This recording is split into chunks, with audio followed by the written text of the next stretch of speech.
Merhaba arkadaşlar, örgü kanalıma hoş geldiniz. Güzel ve kolay modelli bir bebek kilolu yaptım ve bunun anlatımını bugün sizlere yapmak istiyorum. Bu modeli hem kız bebeklerimiz için hem de erkek bebeklerimiz için yapabilirsiniz. Ben bugün bunu bir kız bebeğimiz için yaptım. Bakın böyle güzel bir elbise yapmıştım. Bunun altına bu kilodu yaparak kullanmak istiyorum. Siz de benim gibi kız bebekleriniz için yapabilirsiniz veya erkek bebekleriniz için de bunu bu şekilde bu model ile yapabilirsiniz. Bu kilodun örgüsünde iplik olarak istediğiniz renk iplikleri kullanabilirsiniz. Ben bugün beyaz renk ile anlatıyorum. Bu ipliği kullanıyorum arkadaşlar. Siz de evinizde olan veya yapacak olduğunuz bebeğinizin takımına uygun olarak istediğiniz renk ve marka iplikleri kullanabilirsiniz. Tığ olarak da bu numaralı tığı kullanıyorum. 5 numara bakın 3 milimetrelik tığ arkadaşlar. Siz elinizin sıklığına, ipliğin kalınlığına göre uygun tığları kullanabilirsiniz. Örgü yaptığınız iplik üzerinde kaç numara tığ kullanmanız gerektiği tavsiye edilmektedir. Bakın benim örgü yaptığım bu iplik üzerinde 3 ile 4 numara arası tığlar tavsiye edilmekte. Ben 3 milimlik tığ kullandım arkadaşlar. Ben bugün anlatımımı 3-6 aylık bebek ölçüsünde anlatıyorum.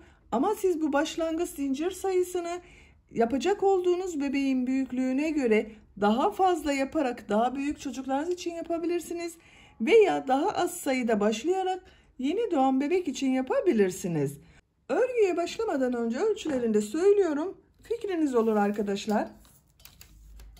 Bakın buradan genişliğini ölçüyorum. 19 santimetre. Yüksekliğini ölçüyorum. Tam yükseklik 17 santimetre. Bu gövde yüksekliğini ölçüyorum. 13 santimetre. Bu da 3-6 aylık bebek için güzel bir ölçü. Malzemelerimizi, ölçülerimizi söyledik. İpliği, tığı hazırlayalım. Hep birlikte bu güzel kilodumuzun örgüsüne başlayalım. Kanalıma abone değilseniz abone olmayı unutmayın lütfen. Örgü kanalıma abone olmak ücretsiz arkadaşlar. Örgü kanalıma ücretsiz abone olup beğeni ve yorumlarınızla bana destek olursanız çok sevinirim. Örgü kanalımın devamlılığı için sizlerden gelen beğeni ve yorumlar benim için çok değerli. Beğeni ve yorumlarını yapıp kanalıma da ücretsiz olarak abone olan bütün arkadaşlara çok teşekkür ederim. Hepinize kolay gelsin. İyi izlemeler.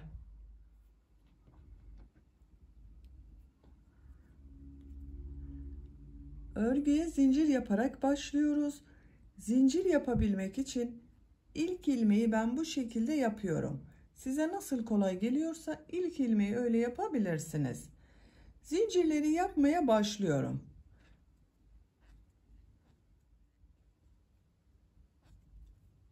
...86 zincir yaptım. Benim yapacağım bebeğin bel ölçüsü için bu 86 zincir yeterli. Bakın bu şekilde. Çok sıkı olmayan zincirler yapalım. Bu sırada bu zincirler üzerine trabzanlar yapacağız. Trabzanlar yapması daha kolay olur. Bu 86 zincirin kaç santimetre olduğunu ölçüyorum.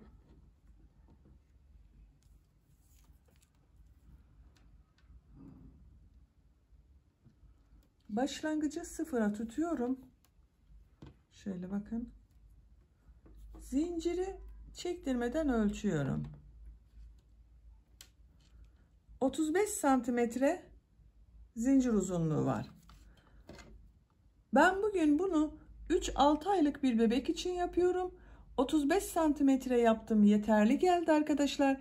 Siz de yapacak olduğunuz bebeğin bel ölçüsüne göre bunu ayarlarsanız daha güzel olacaktır. Ben 86 zincir yaptım. 35 santimetre geldi. Benim elimin sıklığına, ipin kalınlığına ve tığ numarasına uygun olarak bu şekilde oldu. Siz daha büyük veya daha küçük tığ kullanıyorsanız, daha ince veya daha kalın iplik kullanıyorsanız bu zincir sayısı sizin elinizin sıklığına göre daha az veya daha çok olabilir. Kaç santimetrelik yapmak istiyorsanız o kadar zincir yapın. Ben bugün 3-6 aylık bebek için yapıyorum. 35 santimetre yaptım.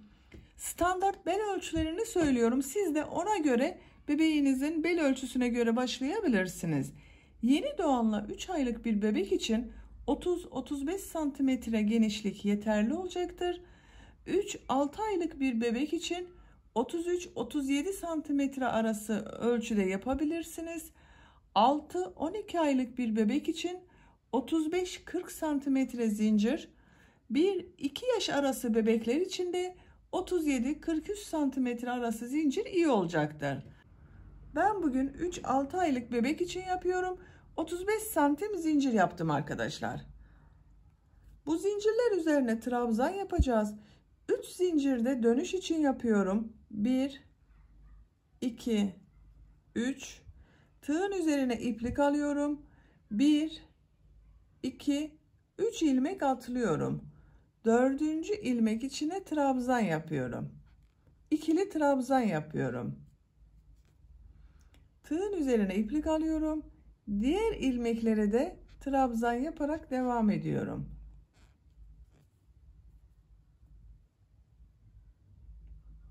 Her zincir üzerine bir trabzan yapıyorum.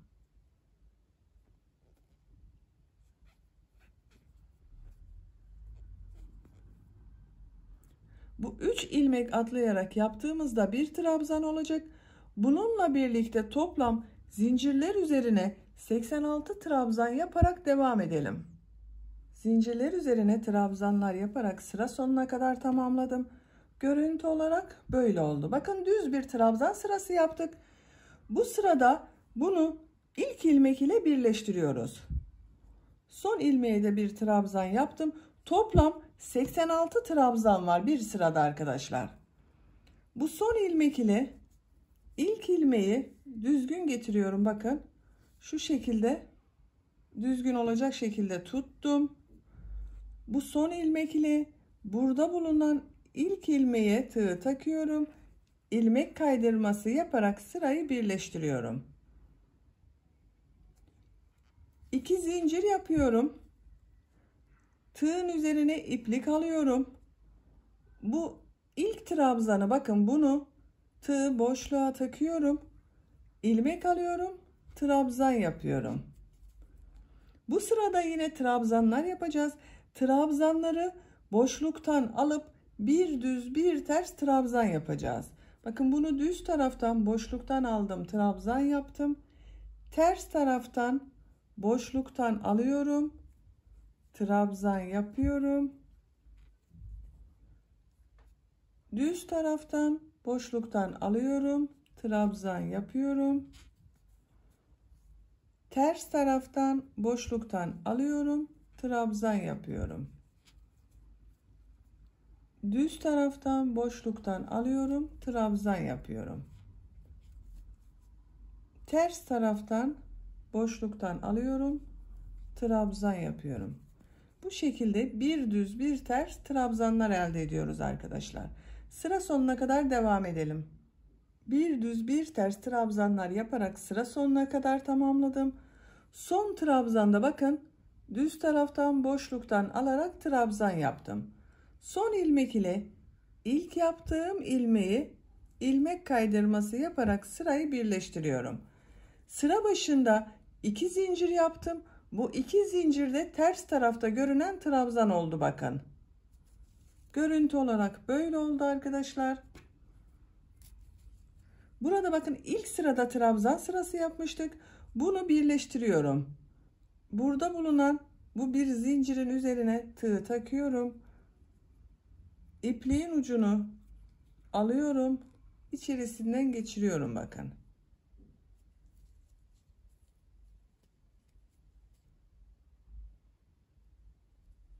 Bir zincir yapıyorum. Sağlamlaştırdım. Bakın sırayı birleştirdik. Burası hiç belli olmuyor artık. 3. sıradayız. 3. sırada bu bir düz bir ters yaptığım trabzanları nasıl görüyorsam o şekilde boşluktan alarak trabzan yapıyorum. 2 zincir yapıyorum. Tığın üzerine iplik alıyorum. İlk gördüğüm düz tarafta görünüyor. Düz taraftan boşluktan alıyorum, trabzan yapıyorum. Bu ters tarafta görünüyor. Ters taraftan boşluktan alıyorum, trabzan yapıyorum. Düz tarafta görünüyor. Boşluktan alıyorum, trabzan yapıyorum. Ters tarafta görünüyor. Ters taraftan boşluktan alıyorum, trabzan yapıyorum. Bakın böyle görünüyor. Nasıl görüyorsan o şekilde boşluktan alıp trabzan yaparak sıra sonuna kadar devam edelim. Trabzanları nasıl görüyorsam o şekilde boşluklardan alıp trabzan yaparak sıra sonuna kadar tamamladım. Son ilmek ile ilk ilmeği ilmek kaydırması yaparak sırayı birleştiriyorum. Bir sıra daha trabzanları nasıl görüyorsan o şekilde boşluklardan alarak trabzan yapıyorum. 2 zincir yapıyorum. İlk gördüğüm düz taraftan boşluktan alıp trabzan yapıyorum. Ters taraftan görünüyor. Ters taraftan boşluktan alıp trabzan yapıyorum. Bir düz bir ters boşluklardan alarak trabzan yapıyoruz.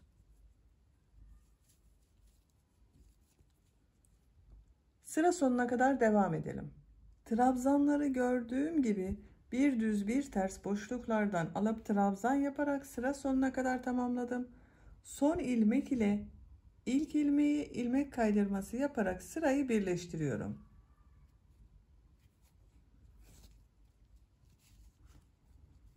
Bakın. Bel örgüsünü tamamlamış olduk arkadaşlar. Kaç sıra yaptığıma bakıyorum. 1, 2, 3, 4 sıra görünüyor. Bir sıra trabzan yaptık. Üst sırada bir düz bir ters boşluklardan alarak trabzan yaptık. Ben tercihime göre 4 sırayı yeterli görüyorum. Siz isterseniz bir sıra daha yapabilirsiniz veya 4 sıra değil 3 sıra olarak da yapabilirsiniz.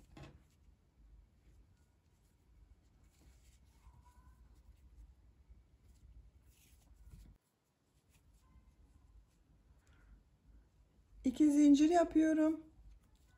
Örgümüz artık yarım trabzan şeklinde devam edeceğiz arkadaşlar. Tığın üzerine iplik alıyorum. Trabzan yapıyor gibi bakın. Bu ilk ilmeğe tığ takıyorum. İlmek aldım. Çektim. Tığın üzerinde 3 ilmek var. İlmek alıyorum. Hepsini içerisinden bir defada çekiyorum. 2 defada çıkarmadım. Bir defada çıkardım. Tığın üzerine iplik alıyorum. Diğer ilmekten bakın ilmek aldım. Hepsini içerisinden bir defada çekiyorum.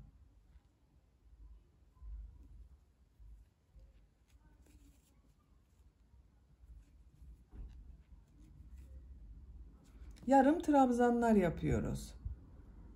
Bir defada çıkarıyorum bakın.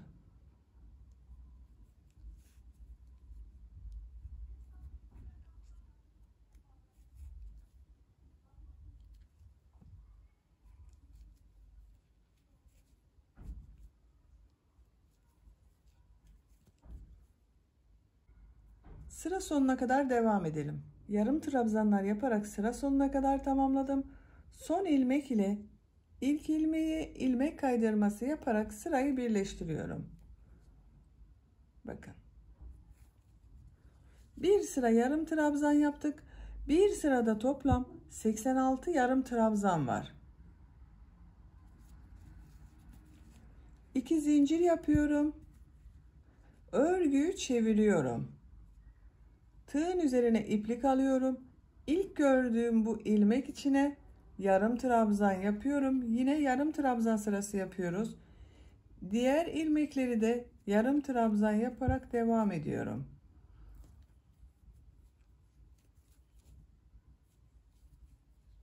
Örgünün ters tarafından yapıyorum bakın bu sırada.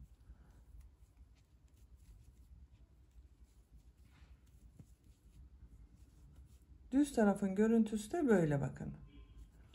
Yarım trabzanlar yaparak sıra sonuna kadar devam edelim. Örgünün ters tarafından yarım trabzanlar yaparak sıra sonuna kadar tamamladım. Son ilmek ile ilk ilmeği ilmek kaydırması yaparak sırayı birleştiriyorum.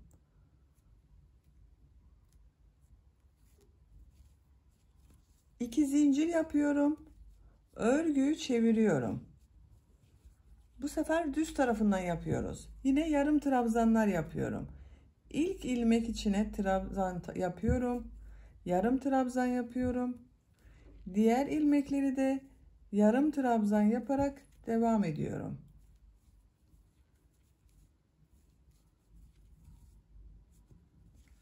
Örgümüz artık bu şekilde devam edecek arkadaşlar. Sıra sonuna kadar yarım trabzan yaparak devam edelim. Sıra sonunda ilmek kaydırması yaparak birleştirelim. Örgüyü çevirelim. Yarım trabzan yaparak devam edelim. Bu sayı ile yarım trabzanlar yaparak örgümüze devam edelim. 11 sıra yarım trabzan yaparak ben tamamladım arkadaşlar. Sayıyorum. 1, 2, 3, 4, 5, 6, 7, 8, 9, 10, 11. 11 sıranın kaç santimetre olduğunu ölçüyorum. Ölçtüğüm zaman 10 santimetre yükseklik var. Benim yapacağım bebek ölçüsü için bu yeterli. Siz daha büyük bebekler için yapıyorsanız 11 santim yapabilirsiniz 1 yaşına kadar. 1-2 yaş arası bebek için yapıyorsanız 12 santimetre yapmanız yeterli olacaktır. İpliği burada kesiyorum. Sıra sonunda ilmek kaydırması yaparak sırayı birleştirdim. İpliği kesiyorum. Bakın. Ön bölümü böyle. Ben işaretler de yaptım arkadaşlar. Ön ve arka bölümü ayrı ayrı öreceğiz. Bitiminde birleştireceğiz. Ön ve arka bölümü nasıl işaret yaptığımı gösteriyorum size. Şu şekilde katlıyorum. Toplam bir sırada 86 ilmek var. 86 ilmeğin 34 ilmeğini arka bölüm için yapıyorum. Bu orta noktadan 17 ilmek sayıyorum bakın. 1, 2, 3, 4, 5, 6, 7, 8, 9, 10, 11, 12, 13, 14, 15, 16, 17.'ye işaret yaptım. Diğer tarafta da bakın buraya da aynı şekilde sayıyorum. 2, 4, 6, 8, 10, 12, 14, 16, 17. 17 de burada var. Toplam 34 ilmek var. Burası arka bölüm olacak.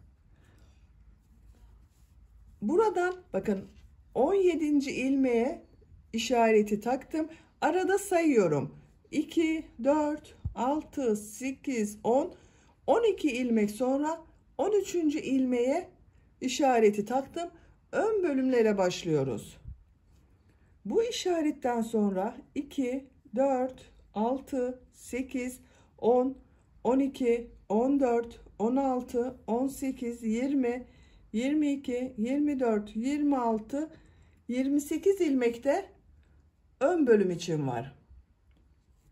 Burada da yine 2, 4, 6, 8, 10, 12 ilmek kaldı arada bakın arkadaşlar. Ön bölüm için 28 ilmek işaret yaptım. Arka bölüm için de 34 ilmek işaret yaptım. İlk önce arka bölümü yapalım. Arka bölüm için bu bakın iki iğnenin arasını işaret yapmıştım. Burada bulunan ilmek ile pembe olan bakın ilmek arasında arka bölümü yapacağız. Örgünün ne tarafından yapacağıma bakıyorum. Bakın bu şekilde devam etmiştim. Bu sırada örgüyü ters tarafından yapmam gerekiyor. Görüntü farklılığı olmasın diye örgünün ters tarafından başlıyorum. Bu ilk ilmekten bakın pembe renk işaret yaptığım yerden bir ilmek yapıyorum. Bir zincir yaptım, sağlamlaştırdım. Tığın üzerine iplik alıyorum. Yarım trabzan yapıyorum bu ilk ilmeğe. Diğer ilmekleri de yarım trabzan yaparak devam ediyorum.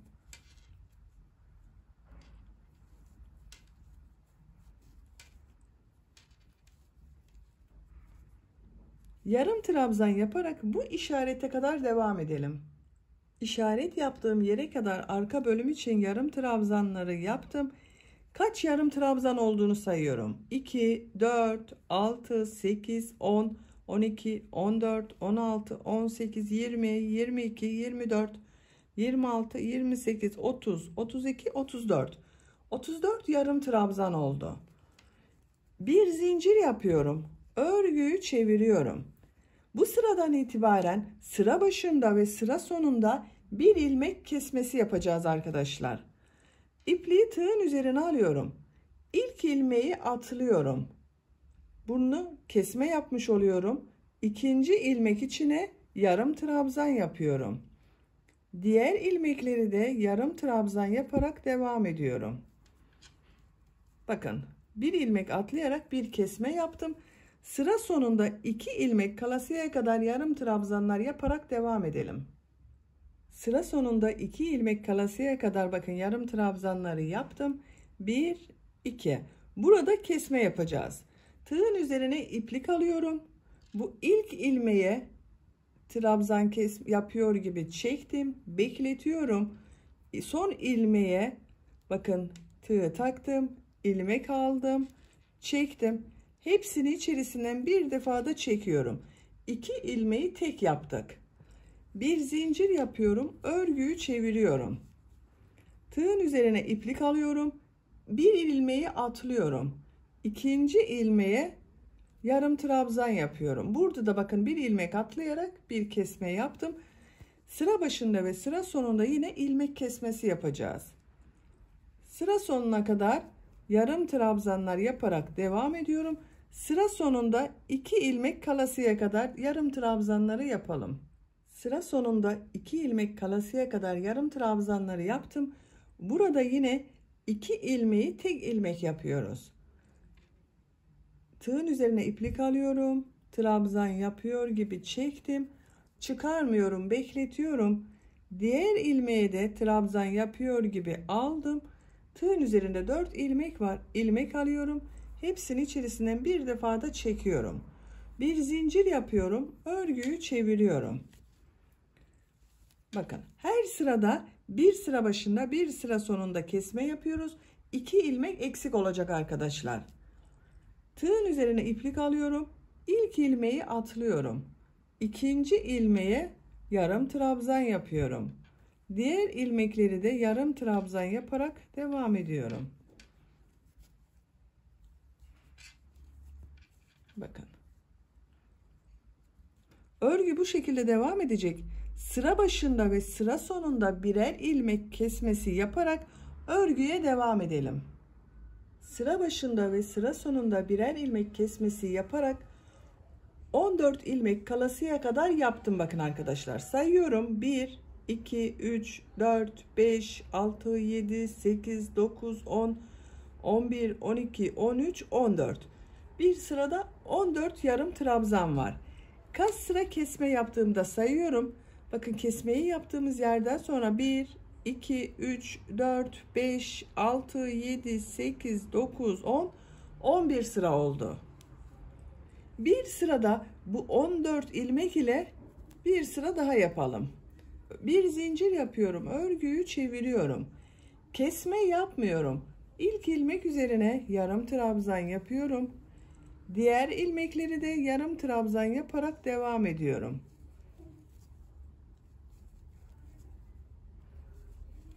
Sıra sonuna kadar devam edelim. Sıra sonuna kadar yarım trabzanları yaptım. Bir sırada toplam 14 yarım trabzan var arkadaşlar. İpliği kesiyorum.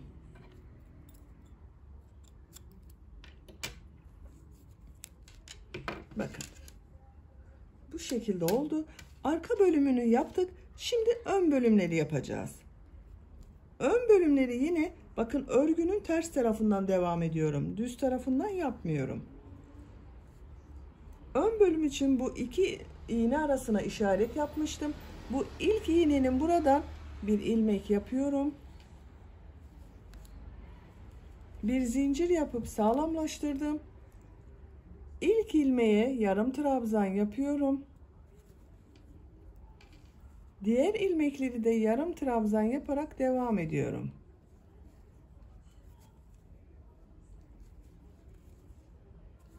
İşaret yaptığım buraya kadar devam edelim. Diğer işarete kadar yarım trabzanları yaptım. Kaç yarım trabzan yaptığımı sayıyorum. 2, 4, 6, 8, 10, 12, 14, 16, 18, 20, 22, 24, 26, 28. 28 yarım trabzan var bir sırada arkadaşlar. Bir zincir yapıyorum. Örgüyü çeviriyorum. Burada yine sıra başında ve sıra sonunda bir ilmek kesmesi yapacağız. İlk ilmeği atlıyorum. İkinci ilmeğe yarım trabzan yapıyorum. Diğer ilmekleri yarım trabzan yaparak devam ediyorum. Sıra sonunda 2 ilmek kalasıya kadar devam edelim. Sıra sonunda 2 ilmek kalasıya kadar yarım trabzanları yaptım. Bu son 2 ilmeği ilmek kesmesi yapıyorum. Bakın yarım trabzan kesmesi yapıyorum.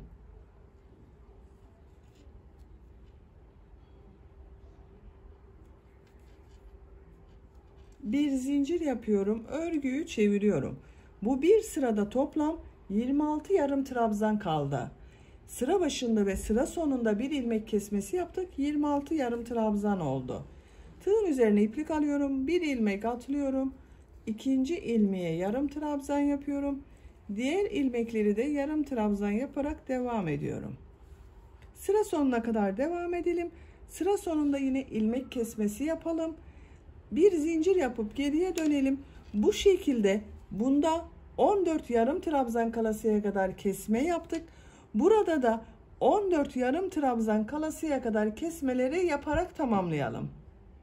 14 yarım trabzan kalasıya kadar kesmeleri tamamladım arkadaşlar. Son sırada bakın 2, 4, 6, 8, 10, 12, 14 yarım trabzan var. Kaç sıra yaptığımı sayıyorum buraya kadar. 1, 2, 3, 4, 5, 6, 7, 8 sıranın sonunda 14 ilmek kaldı. Bakın görüntü olarak da böyle. Arka bölümü 12 sıra yaptım. 11 sıra kesme yaptım. Bir sırada 14 ilmek ile düz yaptım. Bu ön bölümü de aynı arka bölüm gibi 12 sıra yapacağız. 8 sıra yaptım. 9. sıradayız. Bir zincir yapıyorum. Örgüyü çeviriyorum. Artık kesme yapmadan örgüye devam ediyorum bakın. İlk ilmeğe yarım trabzan yapıyorum. Diğer ilmekleri de yarım trabzan yaparak devam ediyorum. Sıra sonuna kadar devam edelim. Yarım trabzanlar yaparak sıra sonuna kadar tamamladım. Bir sırada yine 14 yarım trabzan var. Bir zincir yapıyorum, örgüyü çeviriyorum. Artık yine kesme yapmıyorum. İlk ilmeğe yarım trabzan yapıyorum. Diğer ilmekleri de yarım trabzan olarak devam ediyorum. Toplam 4 sıra yapacağız zaten arkadaşlar. Bakın bir yaptım. Bu ikinci sıra. Bu ön bölümü de arka bölüm gibi 12 sıra olana kadar devam edelim. 14 yarım trabzan ile 4 sıra olarak tamamladım. 1, 2, 3, 4. Bu başlangıçtan itibaren sayıyorum. Bakın. Ayırdığımız yerden sonra 1, 2, 3, 4, 5, 6, 7, 8, 9, 10, 11, 12 sıra oldu. Şu şekilde bakalım arkadaşlar. Bakın. Görüntüsü böyle. Şimdi bu iki bölümü burada birleştiriyoruz. Tığ ilmekten çıkarıyorum. Burada bulunan ilk ilmeğe tığı takıyorum. İlmeği içerisinden çekiyorum. İlmek kaydırması yaparak burayı birleştiriyorum. İkinci ilmeğe tığ takıyorum. Karşıdan da ikinci ilmeğe tığ taktım. İlmek aldım, çektim. Tığın üzerinde bulunan ilmekten de çektim. Diğer ilmeğe tığ takıyorum. Karşıdan da ilmeğe tığ taktım. İlmek aldım, çekiyorum. İlmeğe tığ taktım. Karşıda bulunan ilmeğe tığ taktım. Çekiyorum. İlmek kaydırması yapıyoruz.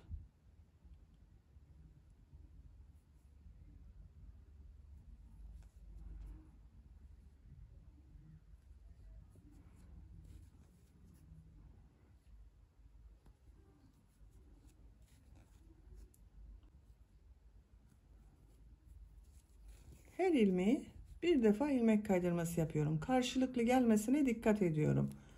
kaydırma yapmıyoruz. Zaten iki tarafta 14 ilmek vardı. Kaydırma yapmazsanız eşit denk gelir arkadaşlar. Bakın son ilmeği de ilmek kaydırması yaptım. Burayı birleştirdim bakın. Görüntü olarak da burayla eşit oldu.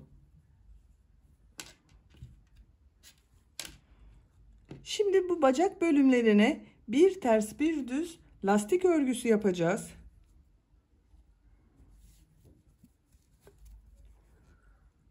Bir zincir yapıyorum. Yarım trabzanlar yapıyorum yine. İlk ilmeğe yarım trabzan yapıyorum. Bakın bacak yaptığımız buranın çevresinden yarım trabzanlar yapıyoruz. İkinci ilmeğe yarım trabzan yapıyorum. Yarım trabzanlar yaparak devam ediyoruz.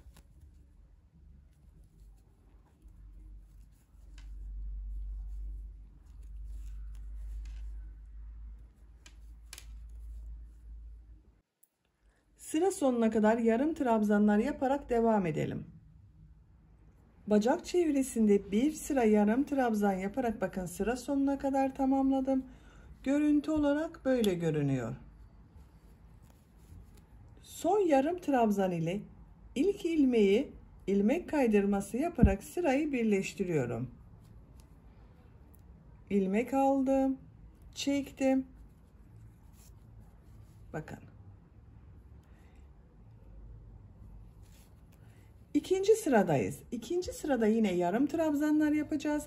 Yarım trabzanları bir düz bir ters boşluklardan alarak yarım trabzan yapacağız. Aynı burada yaptığımız gibi yapacağız ama yarım trabzan olarak yapıyoruz. Bir zincir yapıyorum. İlk yarım trabzanı düz taraftan boşluktan alıp yarım trabzan yapıyorum. Ters taraftan boşluktan alıyorum. Yarım trabzan yapıyorum. Bir defa da çıkarıyorum bakın. Yarım trabzan yapıyorum.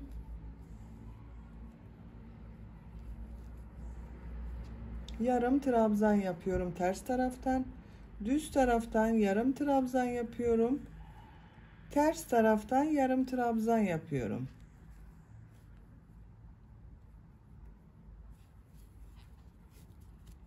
Görüntü olarak böyle oluyor. Bir düz bir ters boşluklardan alıp yarım trabzan yaparak sıra sonuna kadar tamamlayalım. Bir düz bir ters boşluklardan alıp yarım trabzan yaparak sıra sonuna kadar tamamladım. Son ilmek ile ilk ilmeği ilmek kaydırması yaparak sırayı birleştiriyorum. Görüntü olarak böyle oldu arkadaşlar bakın. Bu bir sırada kaç yarım trabzan yaptığımı soran arkadaşlar olabilir. Bir sırada toplam 47 yarım trabzan oluştu benim. Bu sırada tekrar bir düz bir ters nasıl görüyorsan o şekilde boşluklardan alarak yarım trabzan yapacağız. Bir zincir yapıyorum. Bakın bu son olanı düz taraftan aldım, yarım trabzan yaptım. Bu bir zincir yaptığımda ters taraftan görünen yarım trabzan oluyor. Tığın üzerine iplik alıyorum. Nasıl görüyorsam o şekilde boşluklardan alarak yarım trabzanı yapıyorum. İlk ilmek bakın düz görünüyor. Düz taraftan boşluktan alıyorum. Yarım trabzan yapıyorum. Ters tarafta görünüyor. Ters taraftan boşluktan alıyorum. Yarım trabzan yapıyorum. Düz taraftan alıyorum. Yarım trabzan yapıyorum. Ters tarafta görünüyor. Ters taraftan yarım trabzan yapıyorum.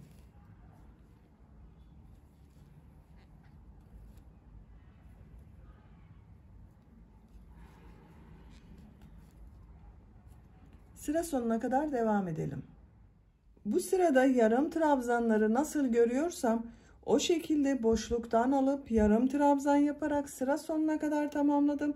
Son ilmek ile ilk ilmeği ilmek kaydırması yaparak sırayı birleştiriyorum. Bir zincir yapıyorum. Ben bir sıra daha yapmak istiyorum arkadaşlar. Siz bunu yeterli görebilirsiniz. İsterseniz burada bırakabilirsiniz. Ben bir sıra daha nasıl görüyorsam o şekilde boşluklardan alarak yarım trabzan yapmak istiyorum. İlk gördüğüm düz taraftan boşluktan alıp yarım trabzan yapıyorum. Ters taraftan yarım alıp yarım trabzan yapıyorum. Düz taraftan yarım trabzan yapıyorum. Ters taraftan yarım trabzan yapıyorum. Sıra sonuna kadar devam edelim. Sıra sonuna kadar nasıl görüyorsam o şekilde boşluktan alıp yarım trabzanları yaptım. Son ilmek ile ilk ilmeği ilmek kaydırması yaparak birleştiriyorum. İpliği kesiyorum arkadaşlar.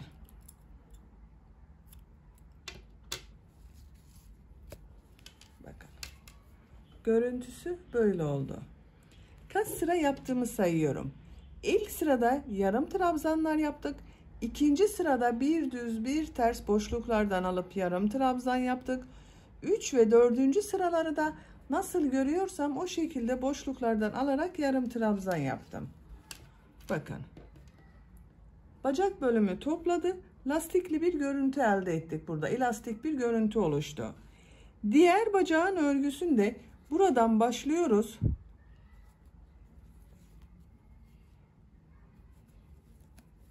Bir zincir yapıp sağlamlaştırıyorum. İlk ilmeğe yarım trabzan yapıyorum.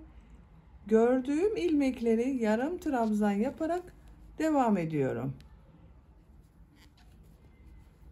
Bu bacakta yapmış olduğumuz işlemlerin aynısını yaparak bu bacağın örgüsünde tamamlayalım.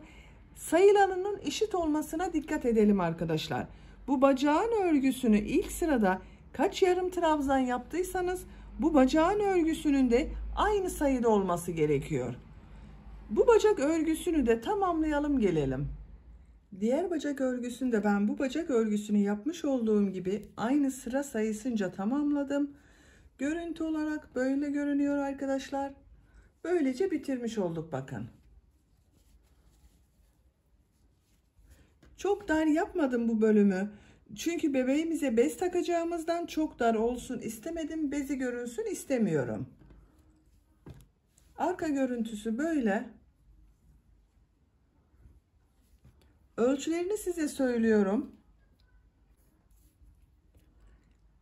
Buradan genişliğini ölçüyorum.